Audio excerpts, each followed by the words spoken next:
right now. We saw this in Malaysia, but before we had the Christmas break, but the field bunched up behind the Netherlands coming through Suncoast Boulevard. Through the long left-hander they come then, and still Jeroen Bleekemolen keeps Ammermuller behind, having a little look up in. Oh, they hit each other!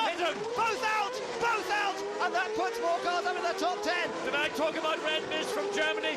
You saw it on screen live. The Ammermuller has done it again. He's hammered into the Netherlands car, and here comes the Malaysia car now trying to gain a position. But it's a red flag, John. The red flag's been called. And the positions for this race will be judged on the previous lap. That could mean that both Germany and the Netherlands will be classified depending on the rule. It may be that as they're not running when the red flag came out, they may get dropped out of the order, and that would bring Portugal up to 5th. But what it means is that Canada have taken victory. Absolutely fantastic. Superb for Canada, and absolutely delighted here on the pit lane. Team GBR, they've got that second place, Switzerland in third.